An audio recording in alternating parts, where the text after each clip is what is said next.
Assalamualaikum warahmatullahi wabarakatuh. Senang banget, alhamdulillah hari ini. Ini hitungannya hari pertama bulan Ramadan, insya Allah. Dan kita sudah kedatangan tamu yang luar biasa yang punya banyak arti di kehidupan kita masing-masing. Assalamualaikum, kita ada Ustadz Waalaikumsalam warahmatullahi wabarakatuh. Masya Allah. Syahrul Mubarak. Syahrul Mubarak. Udah senang banget loh Ustadz ketemu lagi. Amin, alhamdulillah, alhamdulillah. Jadi kalau aku punya pengalaman sama Ustadz zaman dulu tuh ya, waktu itu di pengajiannya sama Moza gitu-gitu Ustadz. Nah itu ada satu yang paling ketanam tuh di pikiran tuh, Ustadz pernah bilang, jadi kalau mau doain anak-anak jangan lupa, gitu. Kalau kita pengen anak kita nantinya besarnya tuh soleh-soleha, jadi anak baik lah intinya gitu, jangan lupa setiap sholat tuh bacain Al-Fatihah, sebut namanya sambil inget mukanya. Itu sampai sekarang ketanam. Padahal waktu itu anak baru satu, sekarang udah bererot. Alhamdulillah, alhamdulillah ya. Itu kalau aku. Kalau suami aku yang paling diinget dari Ustadz. Ustadz ini juga soalnya panjang juga, jadi suka di kantor kan suka ini juga kan di Cawang, soalnya dekat rumahnya. Iya, Condet kita satu ini lah ya kan. Nah waktu itu inget tuh kan kita masih belajar lah, masih agama masih belajar bulan Ramadan. Awal 2000-an. Awal 2000-an ya, bulan Ramadan. Nah Pak Ustadz bilang, nih Ramadan nih bulan yang sangat-sangat sakral, kesempatan untuk ini. Jadi minimal kalau emang ini 11 bulan udah, ini 1 bulan aja ya benar-benar Ramadan nih kesempatan ini. 1 bulan pemutihan. Pemutihan ya kan? Iya, subhanallah. Jadi akhirnya mikir, oh ya benar juga. Kan kita 11 bulan udah ya banyak inilah salah-salah bikin ini sebulan kita coba ini. Ngerem. Nah, jadi ya. Manusia itu namanya insan. Insan itu mahal khata' wa nisyan, tempat kesalahan dan lupa. Jadi kita mengakui kesalahan kita. Allah Subhanahu wa taala itu paling memuji para malaikat ketika hambanya itu mengakui kesalahannya. Itu. Oleh karena itu adalah dalam sebuah hadis qudsi, Allah itu menanti istighfar hambanya lebih daripada menanti seorang ibu anaknya yang hilang di padang pasir. Dalam sebuah hadis qudsi Allah mengatakan, hambaku, kau berbuat dosa di malam hari, ketunggu istighfarmu di pagi hari. Kalau kau berbuat dosa di siang hari, kutunggu istighfarmu di malam hari. Aku senantiasa menunggu istighfarmu sebelum ruhmu lewat dari tenggorokan. Allah itu baik. Ya Allah tuh baru denger gitu aja udah berkaca-kaca. Tau gak sih kan kita tuh kalau dapet ilmu tuh suka, ya Allah, Masya Allah gitu. Mungkin kadang kita udah pernah tahu, tapi begitu diingetin tuh rasanya beda lagi ya Ustadz ya. Subhanallah. Banyak juga yang kita belum tahu, begitu kita tahu banyak ajaran-ajaran dari Ustadz itu, jadi kita tambah. Dan maaf, bukan sekedar Allah menanti saja. Malaikat itu beristighfar untuk orang-orang yang beriman. Malaikat Bahkan malaikat. Subhanallah. Berarti benar-benar di bulan Ramadan ini mumpung nih. Ini kalau mau dibilang aji mumpung nih ya sekarang nih Ustadz ya. Iya. Mumpung jadi orang, dipolin deh. Intinya gini, jangan jadikan Ramadan seperti bulan yang lainnya.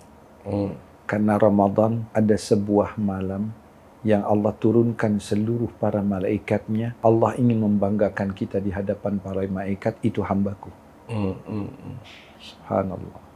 Lailatul Qadar, bulan yang mulia. Ramadan banyak namanya. Syahrul Siyam, Syahrul Qiyam, Syahrul Taubah, Syahrul Du'a, Syahrul Istighfar, Syahrul Quran, Syahrul Rahmah, Syahrul Maghfirah, Syahrul Barakah, Syahrul Ikum Minan Nar. Banyak sekali. Banyaknya ya. Banyak sekali. Oleh karena itu Rasul Shallallahu Alaihi Wasallam itu betul-betul memberikan satu info yang sangat panjang dalam khutbahnya menuju bulan Ramadan itu. Jangan jadikan bulan ini sama dengan bulan yang lain. Sehingga Nabi mengatakan, celaka, syaqiyun liman kharaja Ramadan fala ghufrana lah. Sangat sial sekali orang yang masuk Ramadan dan keluar Ramadan tidak dapat ampunan Allah. Karena apa? Tarikan nafas kita saja dibayar dengan tasbih. Tidurnya aja dibayar dengan ibadah. Salatnya, semua ibadahnya kabul. Semua doanya ijabah. Jadi Allah lipat gandakan di bulan ini sangat luar biasa.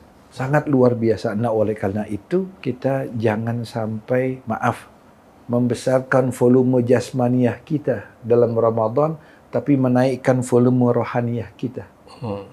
Cukup 11 bulan jasmani itu Pagi makan, tengah hari makan, sore makan, malam makan, sebelum tidur makan lagi, subhanallah. Nah, jadi masuklah karantina Ramadan yang guru besarnya Rasulullah, pengawasnya Allah. As-saumu li wa ana ajzi bih. Puasa milikku dan aku yang menilainya. Masya Allah. Iya, subhanallah, Subhanallah, subhanallah, subhanallah. Pokoknya insya Allah kita semua bisa meningkatkan dan menjadi orang yang lebih baik di bulan Amin, ini. amin. Penuh berkah Amin, ini ya Ramadan yang luar biasa. Amin. Nah, pas banget jadi juga banyak nih Ustaz, yang nonton YouTube saya maupun yang nanya-nanya langsung.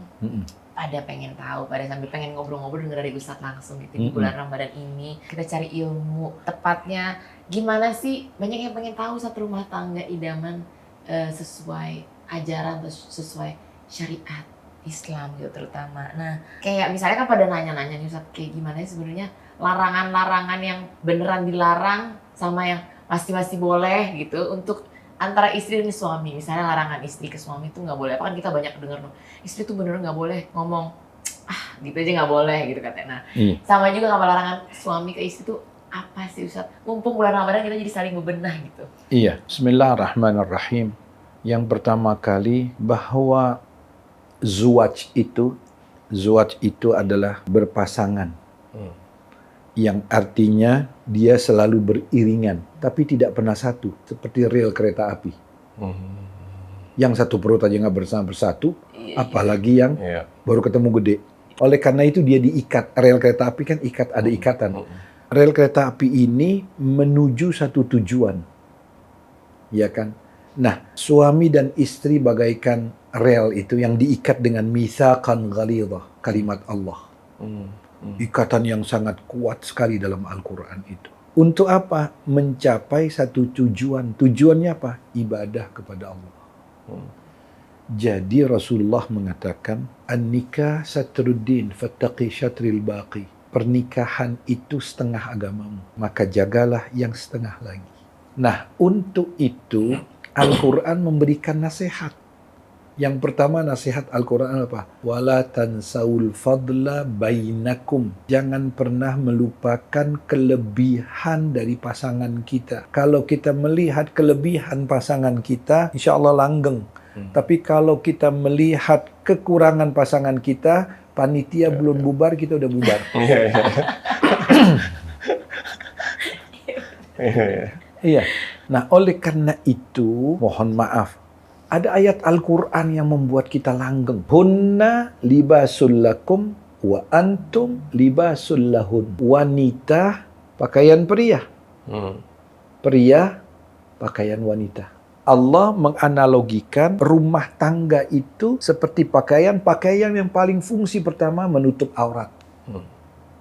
Pertama kali rumah tangga itu harus menutup aurat. Sebagaimana pakaian menutup aurat. Sehingga Rasulullah mengatakan, terkutuklah orang yang membongkar aib pasangan hidupnya. Dalam satu hadis, barang siapa yang membuka aib saudaranya, Allah akan buka aibnya di dunia dan akhirat. Untuk itu, suami menutup aib istri, istri menutup aib suami. Ini Quran yang perintahkan. Hunna libasul lakum wa antum libasul lahun. Kita tidak boleh orang tahu. Hakaman min ahli wa hakaman min ahliha. Ada dua keluarga, baik duduk-duduk yang baik. Itu Quran. Karena Allah menjanjikan orang yang membuka fitnah, Allah janji itu akan melaknatnya di dunia dan akhirat. Itu yang pertama. Yang kedua, pakaian itu menjaga tubuh kita. Pakaian itu bukan sekedar tadi menutup aurat, tapi menjaga tubuh kita, melindungi tubuh kita, bertanggung jawab terhadap tubuh kita. Seorang istri bertanggung jawab kepada suami, suami bertanggung jawab kepada Allah. Istri tidak sholat, suami yang tanggung. Tapi suami nggak sholat, bukan istri yang tanggung. Bukan, ya? Tanggung sendiri. Tanggung sendiri, ya? Iya. Yang jelas, istri main arisan, suami yang tanggung. Oh gitu? Iya. Istri narik arisan, wabillahi taufiq wal hidayah. Benar. Iya benar. Jadi banyak banyak tanggungan sebenarnya banyak tanggungan. suami ya. Ketika ayat Quran ya ayyuhalladzina amanu qu anfusakum wa ahlikum nar. Hai orang yang beriman, jagalah dirimu dan keluargamu dari kecaman api neraka. Sahabat ya Rasul, bagaimana? Kita nggak tahu apa yang terjadi di rumah kita. Kita di pasar ya Rasulullah. Kullukum ra'in wa kullukum mas'ul ar-ra'iyati. Kalian pemimpin dan bertanggung jawab atas apa yang kalian pimpin. Jadi laki-laki itu subhanallah. Padahal surganya enak dia. Surga dibuat telapak kaki ibu. Iya. Ibumu, baru kita. Ya Allah. Masya Allah. Doa yang paling kabul, doa istri dulu, baru suami. Baru suami ya. Masya Allah. Bener tuh. Doa istri dulu yang dikabul. Makanya doanya harus baik-baik ya Pak Ustadz. Iya, ya. betul. Suami Betul. berarti doain Nah itu, suami, ya. subhanallah. Ya Allah, doa baik-baik. Lidah itu kadang-kadang lebih tajam dari pedang yang terhunus. Oleh karena itu seorang ibu itu nggak boleh, ini anak setan. Jangan. Kalau anaknya setan, ibunya siapa? Iya. Bisa genderuwo kan itu. Hati-hati apalagi ngomong Iya, doa. na'udzubillah min dzalik, astagfirullah. Nah, jadi yang pertama itu adalah menutup aurat, yang kedua adalah dia bertanggung jawab penuh terhadap keluarganya, saling ada tanggung jawab. Yang ketiga, bahwa pakaian itu hiasan. Hiasan itu ada dua, zahir dan batin. Hiasan kita yang zahir itu ada 7. 1, 2, 3, 4, 5, 6, 7. Makanya Ramadan itu suruh masuk itu ke karantina. Sekolahkan 7 fakultasmu itu. 1, 2, 3 itu terutama yang ini ya. Nah, dalam Islam bahwa anggota tubuh kita ini adalah hiasan zahir. Sucikan dia, Allah sucikan engkau. Bersihkan dia, Allah bersihkan engkau. Seperti itu. Dijaga betul-betul pandangan kita, lidah kita. Hiasan yang paling dahsyat itu adalah hati. Ini dia baik seluruhnya, dia busuk, rusak semuanya. Kalau yang paling dahsyat dari yang zahir, lisan. Lisan, Masya Allah. Nah, oleh karena itu dalam rumah tangga, kita berniat untuk ibadah. Ini ikhlas karena Allah. Membangun rumah tangga karena Allah, bukan karena dia. Kalau karena dia, S3, stres, stroke, stop. Bahaya S3. Iya. Jadi emang ke atas aja udah ya. Cintai istrimu, cintai suamimu, cintai anakmu, cintai saudaramu, cintai semuanya hanya karena Allah. Kan hidup ini filsafatnya hanya 3. 1, belajarlah untuk tidak merasa memiliki sesuatu. Karena segala pemilikan itu milik siapa? Allah. Inna salati wa nusuki wa mahyaya wa mamati lillahi rabbil alamin. Itu yang paling sulit. Karena kita sudah naik yang kedua. Semestinya belajar hidup untuk tidak dimiliki. Kalau tadi apa? Memiliki, baru milikku. Kalau ini dimiliki, kita dimiliki dia. Lebih apa? Lebih sengsara. Saya punya mobil, jam 2 alarmnya bunyi. Saya buka, oh ada kucing. Strike, saya masuk lagi. Itu memiliki. Kalau dimiliki, saya nggak ke kamar, saya tidur di mobil. Saya sudah dimiliki. Ketika manusia dimiliki oleh kebendaan, dimiliki selain daripada Allah, dia lelah hidupnya. Semakin dia mencintai sesuatu, semakin dia lelah dengan sesuatu itu. Untuk itu, level yang ketiga itu, berbuatlah pada sesuatu bukan karena sesuatu itu. Karena Allah yang mengatakan, hal jazaul ihsan illal ihsan. Jangan pernah engkau lelah untuk berbuat kebaikan karena aku yang bayar. Jadi nggak ada itu kita menyesal berbuat kebaikan, nggak ada. Kepada siapapun, apalagi terhadap keluarga kita, Allah yang bayar.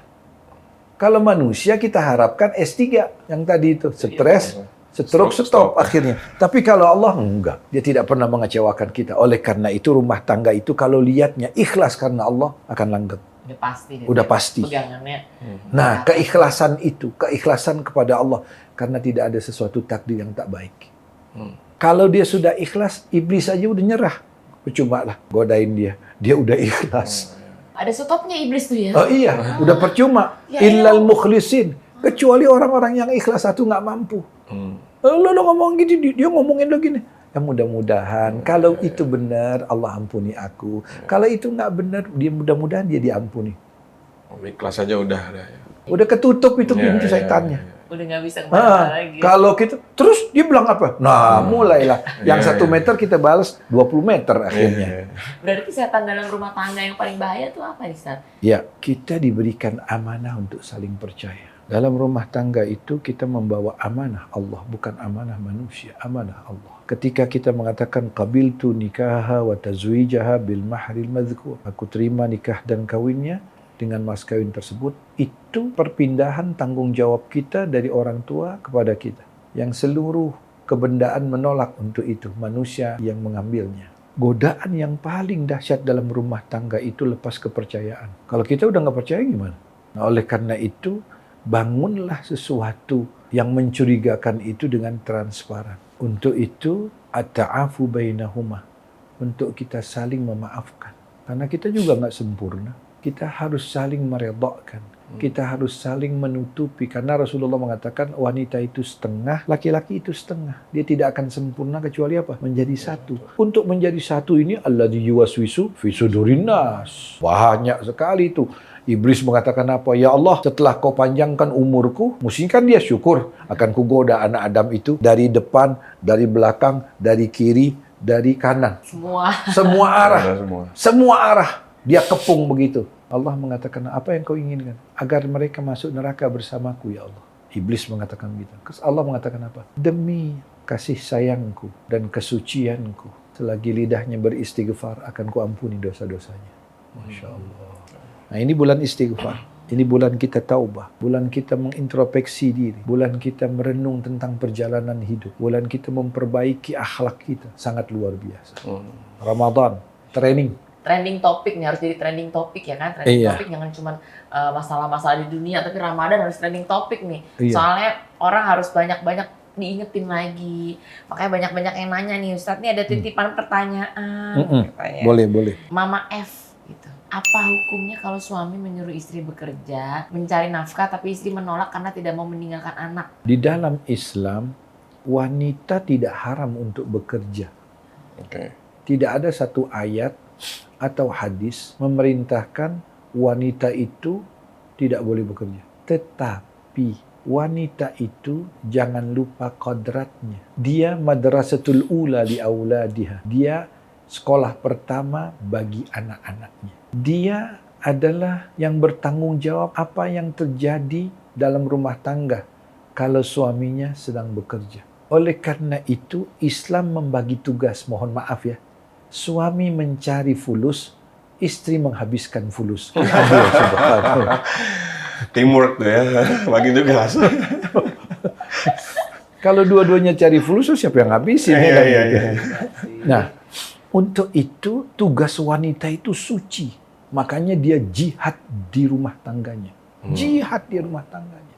Sekali lagi, bukan tidak boleh dahulukan yang terpenting dari yang penting. Dia dapat ratusan juta miliaran, tapi kalau anaknya korban, kalau anaknya sudah menjadi sesuatu, baru nyesel. Apa gunanya ini semua? Dan itu banyak terjadi. Ibu sekolah pertama bagi anak-anaknya. Dulu itu mohon maaf, kalau kita kecil pulang ke rumah siapa yang kita hadapin? Mama. Kalau sekarang, mbok. Kita, mama mana? Apa-apa ke mama. Karena ada tempat pengaduan. Anak sekarang di mana? Dia di HP. Ini berat ini. Tanggung jawab kita di hadapan Allah. Karena apa? Anak tidak akan terlepas. Anakmu surgamu, anakmu nerakamu. Anakmu syafaatmu, anakmu mudaratmu. Untuk itu seorang laki-laki harus mencari nafkah. Dan dia bertanggung jawab tentang apa yang terjadi. Nah, seorang ibu, dia mendidik anak-anaknya. Sekali lagi, Islam tidak melarang seorang wanita untuk bekerja, tapi jangan lupa kodratnya sebagai istri, sebagai ibu, sebagai memanage dalam rumah tangga. Itu adalah wanita. Ustaz ya. Nah, Ustaz, nih ada titipan pertanyaan lagi dari Iya. Ibu DS. Kalau suami istri bertengkar saat puasa, ini gimana? Baik. Kalau misalkan sudah saling berbaikan tapi hati masih belum ikhlas, ini puasanya juga jadi nggak afdol kah gitu? Ya, baik. Bismillahirrahmanirrahim. Puasa itu adalah pendidikan yang sangat luar biasa. Memiliki filosofi yang tinggi dalam ilmu pendidikan manusia untuk menjadikan manusia itu memanusiawikan manusia. Untuk itu banyak yang menanyakan batal puasa. Tapi jarang yang menanyakan batal pahala puasa. Banyak orang yang batal pahala puasanya, tapi tidak batal puasanya. Pagi-pagi udah maki-maki orang, pagi-pagi udah bohongin orang, pagi-pagi udah marah-marahan. Habis itu piring dibantingin, subhanallah. Oleh karena itu, beristighfarlah kepada Allah Subhanahu wa Ta'ala. Jangan sampai yang Nabi katakan, betapa banyak orang yang puasa, dia tidak dapat apapun kecuali lapar dan haus. Jadi harus paham filosofi puasa Iya, dulu ya, Pak Ustaz. betul. Batal pahalanya. Nah, untuk itu puasa itu pendidikannya tinggi sekali. Nanti di tempat yang lain kita bicarakan pendidikan puasa itu untuk apa Allah. Allah nggak pernah butuhkan dengan kita.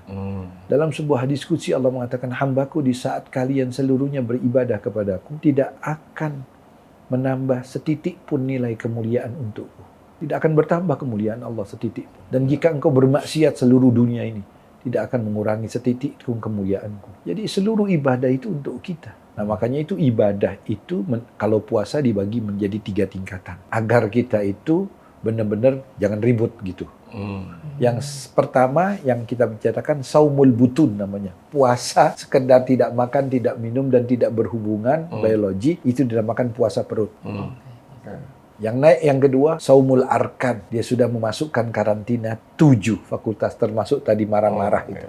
Betul-betul masuk ke dalam karantina Ramadan. Dia jaga matanya, pendengarannya, penciumannya, pendengarannya, lidahnya, tidak kemana-mana. Nah itu. Yang naik yang paling VVIP-nya, saumul qulub. Hatinya ikhlas. 30 hari diajar ikhlas karena Allah. Kalau kita berdoa kelihatan, sholat kelihatan, pergi haji kelihatan, sedekah kelihatan, puasa. Orang puasa kelihatan nggak? Kelemer, udah 2 botol semuanya. Iya. Iya kan? Nggak ada yang kelihatan. Itu ikhlas karena apa? Karena Allah. Nah itu latihan ikhlas 30 hari. Nggak mudah loh. Betul-betul lillahi rabbil alamin. Memang karena Allah. Kita di dalam nggak ada yang lihat, kumur-kumur kita buang. Ikhlas betul kita buang itu, subhanallah. Nah oleh karena itu pendidikan puasa itu bukan hanya pendidikan tidak makan, tidak minum. Bahkan juga Nabi mengatakan sumu tasihhu.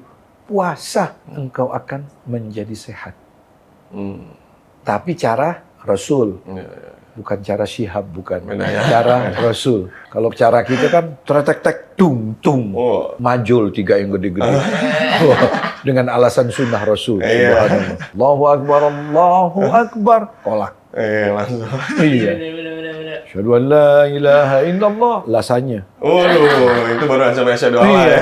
Baru asyhadu an la. Begitu hayya 'alas shalah, dia cari lagi tuh jala, roti jala. Masih jalan. Begitu hayya 'alal falah baru makan. La ilaha illallah, la ilaha illallah. Lama lagi mau sholat. Itu namanya puasa borongan. Jadi tuh buat semuanya tadi titipin tanya. Jadi kalau apalagi kalau berantem, lomba-lombaan minta maaf duluan kali ya Pak Ustadz juga ya, biar dapat pahala puasanya nambah. Jadi juga, ketika gitu. ada pertengkaran, Nabi mengatakan, inni shaim, aku berpuasa, kata Rasulullah. Jangan terpancing kita. Kalau satu negatif, jangan satu lagi negatif, jadi koslet. Nah, oleh karena itu, tahan dirimu. Namanya as-shaum itu imsak, menahan. Dalam perjalanan hidup kita ini, mohon maaf, yang paling sulit mengatur diri kita, seluruh diri kita ini komponenannya, sistemnya sudah diatur oleh Allah. Dan kita nggak bisa untuk mengaturnya. Nggak pernah kan kita mengatur vena, nggak pernah kita mengatur detak, nggak pernah kita mengatur 6,4 miliar neuron di kepala kita. Nggak pernah kita mengatur bagaimana perjalanan, enzim, dan lain-lainnya. Yang kita atur cuma Allah katakan satu, kehendak. 30 hari masuk karantina kehendak. Ini halal, tapi kalau belum beduk, padahal halal ini. Maksudnya apa? Kalau minuman ini halal, jangan sampai yang halal itu kau mampu menahan dirimu, dengan sesuatu yang haram kau nggak mampu untuk menahan dirimu. Kan udah latihan 30 hari. Yang halal aja tahan tuh. Seperti itu. Jadi pendidikannya agung. Betul-betul manusia itu dimasukkan dalam suatu karantina rohani dan karantina jasmani. Makanya diperintahkan naikkan volume rohanimu, sederhanakan volume jasmanimu. Kita puasa alhamdulillah naik 4 kilo. Masya Allah. Padahal yang naik harusnya tingkat imannya ya. Iya, keimanannya, Tingkat beratnya. ya kan, Qur'annya, ya kan, tahajudnya, tarawihnya. Itu yang kita hablum minallahnya lebih ini. Dan hablum minannas. Gitu. Alhamdulillah. Masya Allah, ini baru episode pertama aja udah banyak banget nih Ilmunya luar biasa. Alhamdulillah. Insya Allah kita bisa saling menambah kebahagiaan dalam bentuk kalau ilmu dari Pak Ustadz, dari kita sarana nanya-nanya. Jadi ntar insya Allah kita ketemu lagi di episode selanjutnya. Terima Insya kasih Allah. buat yang Sama-sama. kali ini Pak Ustadz. Masya Allah. Alhamdulillah. Sehat selalu, penuh berkah. Kita ketemu Amin. lagi nanti ya. Assalamualaikum warahmatullahi wabarakatuh. Waalaikumsalam warahmatullahi wabarakatuh.